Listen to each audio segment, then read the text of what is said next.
Hey guys, this is Matt Brunet, and welcome to Movie News Weekly, hosted by FilmBook.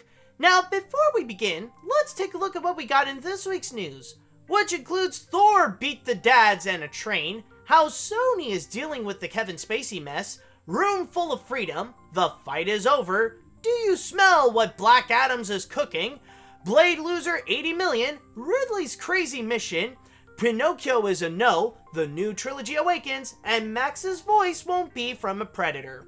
So with that said, let's get things started. I think we can all agree that Thor and Hulk are still better duo than Mark and Will.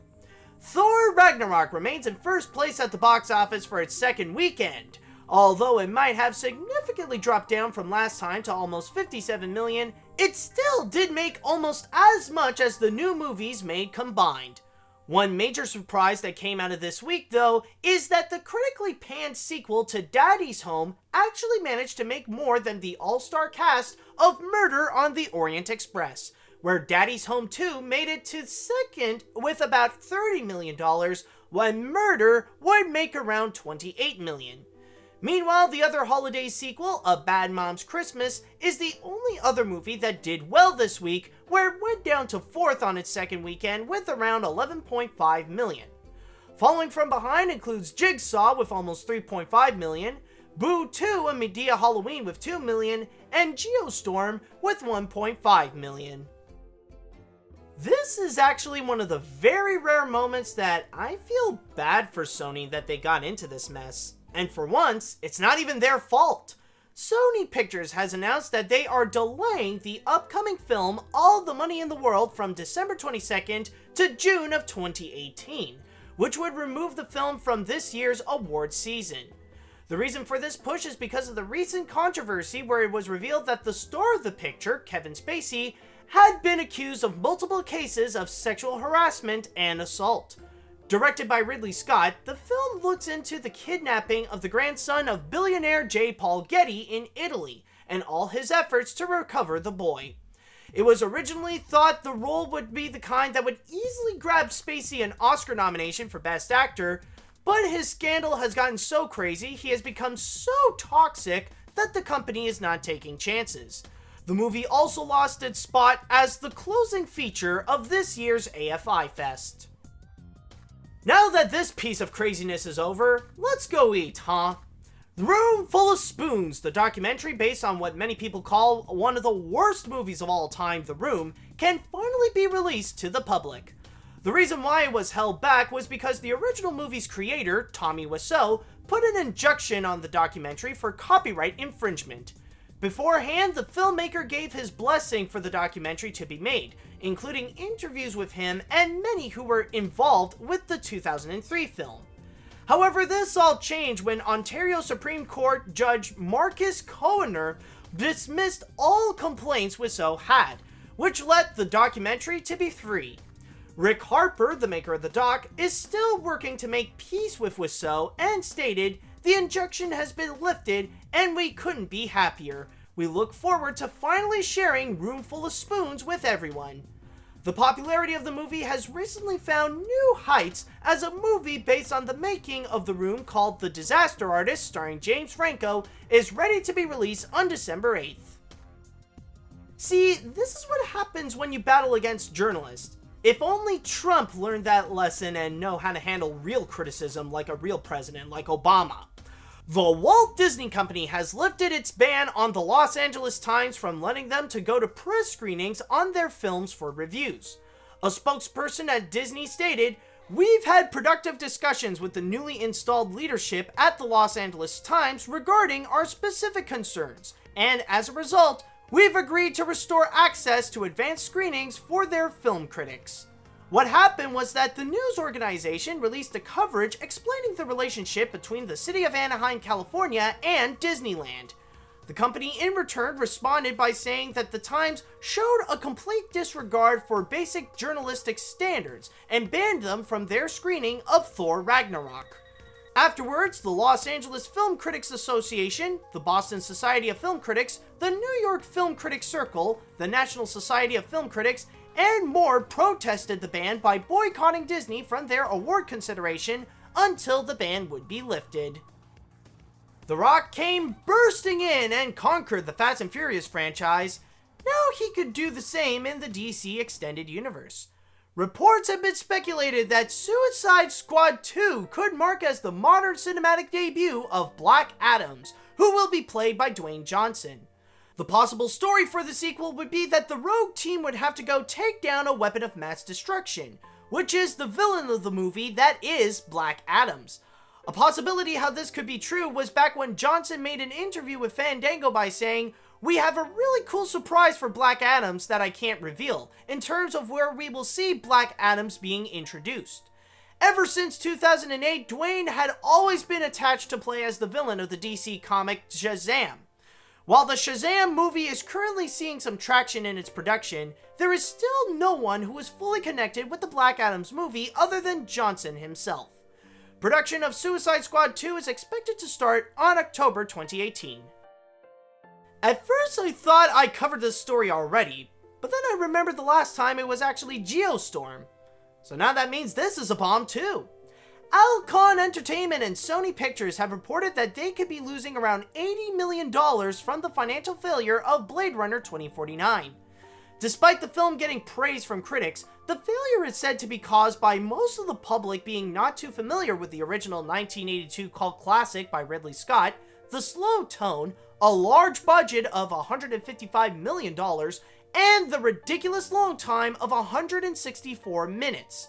Wall Street analyst Eric Handler stated, "The first time was very much a cult classic, which translated into a nice film. Despite this film's excellent reviews, it could not really grow the audience beyond its core." While the film was released back on October 6, the movie began a little lower than people expected with a weekend opening of less than $33 million. While it needed $400 million to be a success, it currently stands at making $243 million at the box office. Oh boy, we got an update to one of the first stories, and this is going to be insane. As I've stated before, Sony Pictures originally delayed All the Money in the World to June of 2018 to avoid the big controversy with the star of the film, Kevin Spacey. However, this is no longer the case. Not only is director Ridley Scott planning to keep the original release date of the film to the end of this year, but he will also entirely replace Spacey's role with Christopher Plummer. Plummer was the first choice to play the role of J. Paul Getty, but Sony wanted to have a bigger name for the part and chose Spacey instead. That was all before all the sexual harassment allegations, of course. This is considered a very risky move for Scott, as not only doing this reshooting would be expensive, but also he only has very little time to do so. However, it could be manageable since he only spent 8 days filming Spacey's parts, and most of them were just him alone. Looks like All the Money in the World will actually be released on December 22nd. Looks like the Blue Fairy ain't coming to bring this one to life. In an interview with IGN, director Guillermo del Toro revealed that his film adaptation of Pinocchio is officially cancelled. Del Toro stated, "It's not happening. It was a good time to discuss the idea of being a puppet or being a human, but you know, it's not in progress." One reason for its cancellation is because he wanted a year off from filmmaking, where he added, "I'm 53. I want to not know what I'm doing next. It's like a privilege. That's why I'm taking the year off, as a director, to really think about what I'm doing next. All those projects, some of them happen, some of them don't. The natural state of a movie is not to happen. That's the reality."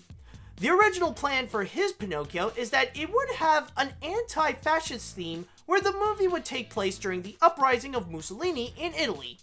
It would have been a stop-motion animated feature with designs based on illustrations of Grim Grizzly, and would have been co-written by Over the Garden Wall creator Patrick McHale.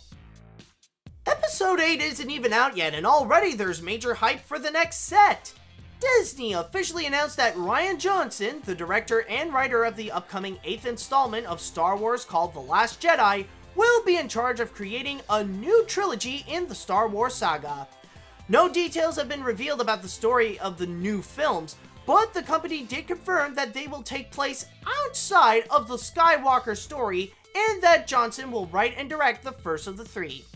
Kathleen Kennedy, the president of Lucasfilm, stated, "We all loved working with Rian on The Last Jedi. He's a creative force, and watching him craft The Last Jedi from start to finish was one of the great joys of my career. Rian will do amazing things with the blank canvas of this new trilogy." Johnson and producer Ram Bergman added, "We had the time of our lives collaborating with Lucasfilms and Disney on The Last Jedi. Star Wars is the greatest modern mythology, and we feel very lucky to have contributed to it. We can't wait to continue with this new series of films. The Last Jedi will be preparing to hit theaters on December 15th. Oh, it's not just Kevin Spacey whose career is ruined for being a sexual predator. Universal Pictures and Illumination Entertainment announced that comedian Louis C.K. will no longer have a voice in the sequel of The Secret Life of Pets. In the original 2016 film, which was a massive hit at the box office with $875 million, CK was the voice of the main dog of the picture, Max. The companies only let out a one-sentence announcement and are currently looking for a replacement. This news came just a day after a report came where Louis C.K. allegedly would continuously ask women to watch him get naked and masturbate, which he later confirmed that it is true. The Secret Life of Pets 2 wasn't the only gig that the comedian lost.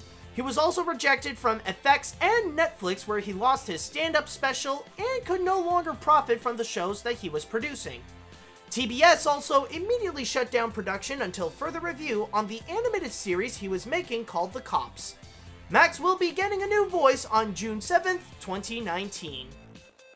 And that's all I've got for this week. Thank you guys so much for watching, and don't forget to head on down to film-book.com for all the latest movie and TV news, along with their columns on the box office and their theatrical release schedule. Also, you can follow them on whatever social media you'd like. And while you're at it, you can follow me on my YouTube, Facebook, and Twitter if you're more into stuff like animation, Disney, and my weird sense of humor. If you were watching this on YouTube, then hit that like button and come subscribe to us, and also leave a little comment on what you think on the news this week. If you were listening to this on a podcast on iTunes or any other podcast service, then don't forget to rate and review what you just heard. Tune in next time for another round of Movie News Weekly, and until next week, see you later, dudes!